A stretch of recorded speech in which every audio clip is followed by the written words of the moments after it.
Mazal tov to the Winthrop family and all of your guests and those who are here. Feels way too loud. I want to welcome my colleague, Rabbi David Starr, who's joined us. Shabbat Shalom, Baruch haba. I want to begin with one of my stories I've told before, but it feels like I have to tell it as we approach the 250th anniversary of this great country. It's a story I find myself returning to time and time again, and it's one of my earliest memories of my life. My parents and I were living in Jerusalem while they were on sabbaticals, and I was a young boy, and I remember a large thoroughfare near our apartment, and it was lined with these large American and Israeli flags. It was very, very striking. It was July 4th, 1976. It was a big day, and all of Israel had turned out to celebrate America's bicentennial, America's 200th birthday. I remember being on my father's shoulders and just seeing a sea of people of red, white, and blue and white. And the celebration changed on that big day, because that day we also found out that the hostages who had been hijacked on their plane, their Air France plane, and taken to Uganda, had been amazingly rescued. And so people were just filled with joy to begin with, and then the joy just magnified and intensified. It was an unbelievable, joyous moment, and it became my earliest memory of July 4th. So I don't have fireworks over the Charles or maybe over the East River or somewhere. I have this image of just a sea of people and Israeli and American flags, American and Jewish pride. Now, since then, I've thought a lot about the next birthday, big one. From moving from 200 to 250. And I kept thinking about that. If 200 was this exciting, 250 is going to be even better. Where will I be? What will the country be like? How awesome it's going to be to reach the 250th. A quarter of a millennium. Can you imagine? And yet, I find myself approaching this anniversary with a little bit of mixed emotions. On the one hand, I love this country deeply to the core. On the other hand, I have to be honest that I'm saddened by many of the things taking place in our country. The threats to the ideals on which this country was founded. Think of values like equality, liberty, human dignity, consent of the governed, truth, the rule of law, and what I would call something that comes from our tradition and makes its way into America, a covenantal responsibility, one for the other. This bond that makes sure we're all connected. Now, don't get me wrong. I do not believe that America has ever lived up perfectly to those ideals. In fact, the founders of our great land did not live up to those values. The greatness of America has not been that it's perfect. It's not, and no country is. But its greatness is that its founding words keep calling it and all of us forward. Recently, actually just a couple of days ago, I was sitting with my son Matan, and so I asked him, "What do you love about this country?" He's a big fan. So I said, "What are the things you love?" And he said, "New England, Massachusetts, Boston." I'm like, okay, I'm sensing a theme here. Cold beaches. He didn't say going into the water, but... And then he said, American sports culture, baseball, colleges, college culture, amazing music. He's very into. Started listing folk, Americana, country, jazz, blues, rock, and hip-hop. A country that he said created and absorbed and transformed and gave the world so many wonderful sounds. And I was like, yeah, that's good stuff. I also love this country. I love driving through it. I love biking through this country. I even like running through it. Even just like running from Hopkinton to Boston is a kind of fun pilgrimage to do. There's so much beauty here. And there's so much creativity here. And there's so much possibility. So many people from so many different places bringing with them stories of courage or sacrifice or overcoming. Together, they and we have built this amazingly open and tolerant society, a society where Jews have thrived on a scale that I don't think any previous generations not only experienced, but could have ever imagined to live in such a place. But of course, love of a country does not mean that everything is fine when it's not. That's true in a family, that's true in a synagogue, that's true in Judaism, in Israel, and here in America. Now, I want to go back to the Declaration of Independence. It's easy when you have a founding text that is in fact the birthday text. It begins by insisting that there are truths. And among them, first and foremost among them, that all human beings are created equal. It goes on to say that we have rights that cannot be taken away from us, and that governments derive their powers from the consent of the governed. I'll start with the first one, that all of us are created equal. This is a very fundamental and basic Jewish value. Think of the opening chapter of the Torah. It says that human beings are created B'Tselem Elohim, that we are created in the image of God.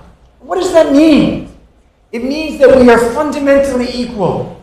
It means that each of us has that little spark of the divine, and that truth then unites us and reminds us that every human being that you encounter is of infinite worth. And then you approach them with that understanding. It's important to note that the Declaration of Independence was not perfect when it was written. Its authors excluded far too many people. But the words themselves became tools for later generations. Think about so many people. Abolitionists who were fighting slavery. Suffragists who demanded the vote for women. Labor organizers who insisted on dignity for workers, civil rights marchers who crossed bridges, filled jails to stand up against racism. Immigrants, like most of our ancestors in this room, just going out on a limb. Those immigrants who came here, who sought refuge from persecution or just saw opportunity and came here. And so many others who said, America, live up to your promise. Now, this week's parasha, Zaviva beautifully introduced it, Bahalotcha. When you lift up the menorah, has many powerful themes. And I was told I should pick one or the other or another, a lot of different verses. I'm going to pick the verse that I found that was striking at the end of the parsha. Moshe gathers 70 people at the end of the reading, and he wants them to help him carry on the burden of leadership. Turns out it's a lot of work to take a large group of Jews and march them through the wilderness for 40 years. Who would have thought? But two men, Eldad and Medad, they stay in the camp, and they don't join in this gathering that they're supposed to be a part of, this 70 elders gathering. outside of the official gathering place. And the Torah says, even so, the divine spirit still rests upon them. Now, apparently, a young assistant, maybe like a tattletale, I don't know, some young person sees them with God's spirit on them, and they're not part of the whole official gathering with the 70 people, and this person runs out and says, Eldad and Nadad are wreaking havoc. Or what he actually says is they're acting like prophets in the camp. Joshua, who is going to become Moses' successor, is very concerned about his boss's leadership and says, Moshe, you got to stop them. And Moshe responds with one of the most expansive lines in the Torah. It's not always like you have a fine leadership moment, and Moshe has his ups and downs, let's be frank. But in this moment, he says the following. Vayomer lo Moshe, המקנא אתה לי, ומי ייתן כל העם אדוני נביאים, כי ייתן אדוני את רוחו עליהם. Moses says, would that all of God's people were prophets, and Adonai put the divine spirit on all of them. Right? Moses, in this case, isn't saying, and later on we're going to have a whole episode with Korach and that rebellion, but here Moses doesn't say, I'm very concerned about them and whatever they're doing with their own prophecy in the camp. Moses isn't like hoarding some kind of holiness. He doesn't say prophecy only belongs to those in the tent, only to those in the center, only to those with the formal authority. Instead, he kind of imagines a community and a circle of spirit where responsibility can grow even wider. And everyone's invited in to be a part. That's, I think, been one of the great strengths of Judaism and of America. And they're at their best. And as the American story has continued to unfold, people who were pushed to the margins have said, let's grow that circle, and we want to be part of it. Think about the Jewish story over the last 125 years, from exclusion to inclusion. Think about other religious minorities. Think about African Americans, women, people with disabilities, the LGBTQ plus community, Americans of all different faiths, races, and so many others. They didn't ask for America to become something else. They asked for America to become fully itself and for them to be a part of it. The struggle has never been easy. There's always been bumps and ups and downs. The progress has never been complete. But the aspiration remains. So, we have a month, or just under a month, until America's 250th anniversary. How are we going to celebrate? I say go big. Fireworks, baseball, hot dogs, apple pie, Chevrolet. You don't need a Chevrolet, but they do make a very nice electric car. I've been in one. And we might need vegan hot dogs too, I understand, that's fine. Some of us are vegan or vegish, and that's all good. But Jews know that birthdays are not just about the party. Think about the birthday that happens every year on our calendar. Thank you. Rosh Hashanah, that is it. The day we celebrate the creation of the world. And it's a fun day. There's apples and honey. There's a circle challah. There's sweets. There's a nice dinner. Maybe you're with some friends or family. It's great. But the core of Rosh Hashanah is actually coming to shul and doing a lot of work. Listening to the shofar to ask the question, who are we? Where have we fallen short? What must we repair? So let's do the same thing on July 4th, 2026, 250 years after the birth of this country. Let's celebrate, but let's also make it a day of civic tshuva, a day of recommitment, a day where we should read the Declaration of Independence. By the way, that should be the custom every year. I did it last year. Read it. Read it as a piece of liturgy and text and foundational liturgy. This isn't just history. It is a moral challenge. July 4th should be the Declaration's reading. I'll read you a little quote. We hold these truths to be self-evident, that all men, expand there, but all men are created equal, that they are endowed by their Creator with certain unalienable rights, that among these are life, liberty, and the pursuit of happiness.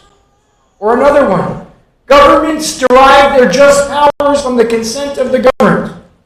Or another one, let facts be submitted to a candid world. What a great text. Kudos to the authors. On Friday, July 3rd, which is actually the federal holiday, I invite you to come join me on the Lexington Battle Green. We will read from the Declaration of Independence. We will join with many other faiths and people of no faith and gather where the American Revolution began. We'll read, we'll pray, we'll sing, then we'll march towards Boston, pray with our feet, as our ancestors, Jewish and American, taught us to do. That, to me, is true patriotism. The belief that America can still rise to this occasion, can try to reach for its vision of its best self. Ba'alot Cham begins with raising up lamps. So the question is, can we carry up those lamps, that light, take those deepest values of our tradition, of our Jewish tradition and American tradition, into the journey ahead? America at 250 should be a party, but it should be a recommitment to the values of equality, liberty, truth, democracy, and the dignity of every human being.